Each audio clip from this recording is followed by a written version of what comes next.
हरे कृष्ण, राधे राधे। कार्तिक मास महात्म्य अध्याय 29। बड़े मनोयोग पूर्वक नारद जी से ये कथाएं महाराज पृथु सुन रहे थे। नवमी की कथा सुनने के बाद महाराज पृथु ने नारद जी से कहा, हे देवऋषि, भीष्म पंचक व्रत जो कि भगवान को अत्यंत प्रिय है, किस कारण प्रसिद्ध हुआ, मेरी यह जानने की प्रबल इच्छा है। नारद जी ने कहा, हे राजन, यह व्रत अनादिकाल से था, परंतु बीच में लुप्त हो गया था। दोबारा यह कब और कैसे प्रारंभ हुआ, अब इसकी कथा सुनो। इस युग में भगवान श्री कृष्ण ने भीष्म पितामह को यह व्रत बताया था और उन्होंने ही सर्वप्रथम इसे किया था। इसी कारण यह व्रत भीष्म पंचक के नाम से प्रसिद्ध हुआ। हे राजा पृथु, महाभारत युद्ध से पहले पांडवों की ओर से जब भगवान कृष्ण ने कौरवों को समझाने के लिए गए, तब सर्वप्रथम वह विदुर जी के पास पहुंचे। विदुर जी ने उनका अत्यंत आदर सत्कार किया। तत्पश्चात श्री कृष्ण जी भीष्म के पास गए। वहां जाकर कुशल क्षेम के बाद श्री कृष्ण जी ने अपने आने का संपूर्ण वृतांत भीष्म जी को सुनाया।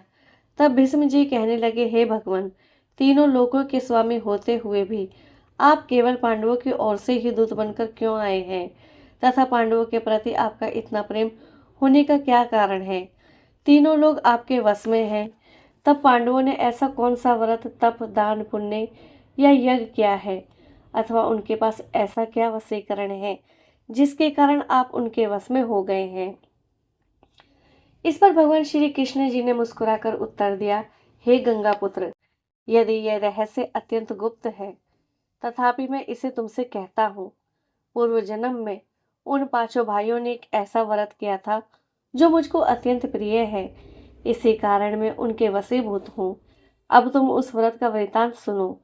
अत्यंत प्राचीन काल में उज्जैन नामक नगरी में कवि, सुचि, दृढ़, दंत तथा हंस नामक 5 ब्राह्मण रहते थे। वे सभी वेदों के ज्ञाता, युवा, रूपवान तथा गंधर्व विद्या में अत्यंत निपुण थे। वे सभी दिशाओं के भ्रमण करते अपनी गान विद्या द्वारा पर्याप्त धन प्राप्त किया करते थे। एक बार वे मथुरा नगरी में सुवीर नामक राजा के दरबार में पहुंचे। संगीत कला में निपुण होने के कारण उन्होंने राज्यसभा में इसका प्रदर्शन करने की इच्छा प्रकट की।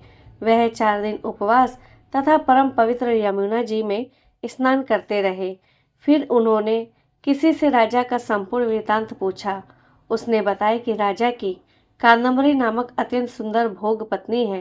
वह संगीत विद्या में निपुण, मधुर कंठी, नृत्य में अत्यंत प्रवीण, रूप, लावण्य तथा यौवन में आदित्य है। वह प्रतिदिन राजा के सम्मुख एकांत में नृत्य तथा गायन करती है। यह सुनकर वे पांचों एक ऐसे स्थान पर जाकर खड़े हो गए जहाँ कादम्बरी के नृत्य तथा ताल के स्वर सुनाई पड़ते थे। इसके बाद राजा के पास आने जाने वालों से कहने लगे, बड़े दुख की बात है कि आपके राजा के पास नृत्य कला जानने वाला कोई नहीं है। वीणा में तार बराबर नहीं है, 2 तार ढीले हैं तथा बाजे की धुन के अनुसार नृत्य भी शुद्ध नहीं है। यह बात किसी ने राजा से जाकर कह दी। राजा ने कहा, कादम्बरी का नृत्य हो रहा था। वहां उन पांचों को बुलवाया। वहां पहुंचकर उन्होंने राजा को आशीर्वाद दिया और राजा के निकट बैठ गए।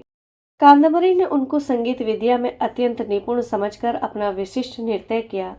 जब उसने चक्र में ताल दिया तो उन ब्राह्मणों ने उसको रोका। उसने चक्र छोड़कर यथा योग्य ताल दिया, मगर चक्र खंडित नहीं होने दिया। कादम्बरी के इस गुण और उसकी रूप माधुरी को देखकर पांचों जने उस पर मोहित हो गए। कादम्बरी भी उन पांचों को देखकर उन पर मोहित हो गई।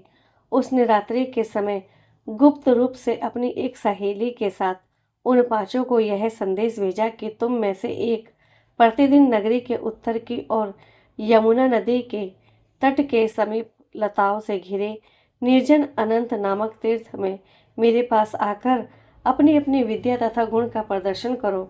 उस समय मैं भी वीणा तथा राग का कौशल दिखाऊंगी।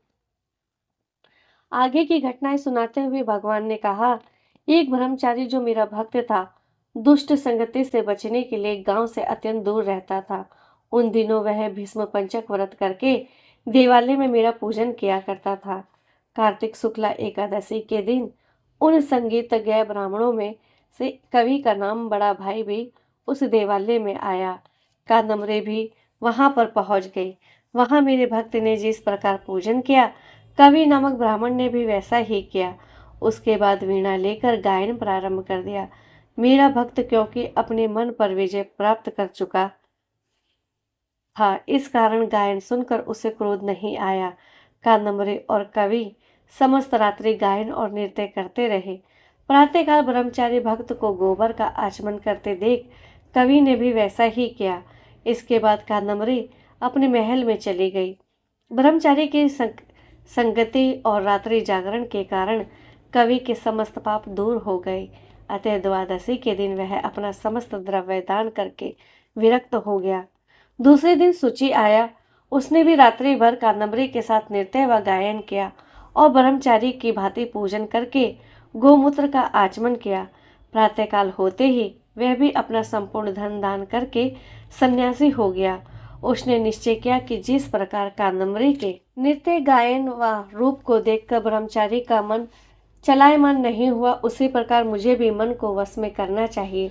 तीसरे दिन त्रयोदशी को दृढ़ नाम वाला भाई कादम्बरी से मिलने आया और समस्त रात्रि नृत्य व गायन करने के बाद ब्रह्मचारी की ही भांति उसने भी पूजन की और गो दुग्ध का आचमन किया।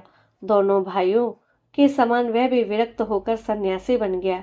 अगले दिन अर्थात चतुर्दशी को मंदिर में चौथा भाई दंत आया और पूर्ववर्ती बंधुओं के समान कादम्बरी के साथ रात्रि भर नृत्य और गायन करके ब्रह्मचारी से बचे घी का पान करके मन शुद्ध हो जाने के कारण विरक्त हो गया। सबसे अंत में अर्थात पूर्णिमा को हंस नामक सबसे छोटे भाई ने आकर ब्रह्मचारी को प्रणाम किया और यमुना में स्नान करके आंवले के वृक्ष के नीचे श्राद्ध कर्म किया और बाद में अपने भाइयों के समान ही विरक्त हो गया। इस प्रकार पांचों भाइयों ने एक एक दिन यह व्रत किया। कथा समाप्त करते हुए भगवान श्री कृष्ण ने कहा, हे भीष्म, कार्तिक मास में हमारा पूजन व दान पुण्य करने से करोड़ों यज्ञों के समान फल प्राप्त होता है। उधर राजा ने नित्य प्रति रात्रि में कादम्बरी के मंदिर में जाने का समाचार पाकर उसे महल में बंद कर दिया, जिससे वे मंदिर न जा सके। कार्तिक मास में हमारे सामने नृत्य गायन करने के कारण वही कादम्बरी अगले जन्म में द्रौपदी हुई। हंस नाम वाला ब्राह्मण आंवले के वृक्ष के नीचे श्राद्ध आदि करने से युधिष्ठिर हुआ। एकादशी के जागरण के कारण कवि अर्जुन, सुचि, सहदेव, दंत, नुकुल तथा दृढ़ नाम वाला ब्राह्मण पराक्रमी भीम हुआ। हे भीष्म जी, वस्तुत पूर्व जन्मों में पांडवों द्वारा किए गए इस व्रत के कारण ही मैं उनके आज वशीभूत हूँ। कार्तिक मास महात्म्य अध्याय 29 यहीं पे संपूर्ण होता है। आइए अब शुरू करते हैं कार्तिक मास महात्म्य अध्याय 30। ब्रह्मा जी ने कहा, हे नारद, कार्तिक शुक्ला एकादशी को भगवान विष्णु को अपने 4 मास के शयन के पश्चात उठाते हैं, इसलिए इसे हरि प्रबोधिनी एकादशी भी कहा जाता है। इस एकादशी का व्रत करने से वाजपेयी यज्ञों से भी अधिक फल की प्राप्ति होती है और साथ ही अनेक जन्मों के पाप भी नष्ट हो जाते हैं। चातुर्मास से 4 महीने का जो व्रत होता है वह इसी दिन समाप्त होता है। इस दिन व्रत करने वाला यदि ओम नमो भगवते वासुदेवाय मंत्र का जप तथा रात्रि जागरण करे तो उसे वर्ष की सभी एकादशियों का फल प्राप्त हो जाता है। इस एकादशी का व्रत सभी प्रकार की सिद्धियों और अंत में मोक्ष प्रदायक तो है ही। आज भगवान विष्णु की विशेष पूजा और देवताओं के जागने के उपलक्ष्य में समारोह भी करना चाहिए। इस व्रत के साथ साथ भीष्म पंचक व्रत करने वाले तो प्रभु के विशिष्ट प्रिय पात्र बन जाते हैं। भीष्म पंचक व्रत कार्तिक शुक्ला एकादशी से प्रारंभ होकर पूर्णिमा को समाप्त होता है। इस दिन ऋषि एवं पितृ तर्पण करना चाहिए। भीष्म पंचक व्रत में वसु के अवतार शांतनु नंदन चंद्रवंश में उत्पन्न व्याघ्रपद गोत्र संस्कृत प्रवर संतति रहित गंगा के पुत्र सत्यव्रत धारण करने वाले आजन्म ब्रह्मचारी भीष्म जी का प्रतिदिन तर्पण करने से वर्ष भर के सारे पाप नष्ट हो जाते हैं। भीष्म पंचक व्रत करने वाला पूर्णमासी व प्रतिपदा एकम को खीर का भोजन ब्राह्मणों को करावे, यथाशक्ति दान दक्षिणा देकर उन्हें संतुष्ट करे और तत्पश्चात स्वयं भोजन करे। चातुर्मास्य करने वाले व्यक्ति इन 4 मासों में जिन वस्तुओं का त्याग करते हैं वे भी आज के दिन अपना चातुर्मास्य पूर्ण कर आज से दोबारा इन वस्तुओं का पुण्य प्रयोग प्रारंभ कर सकते हैं।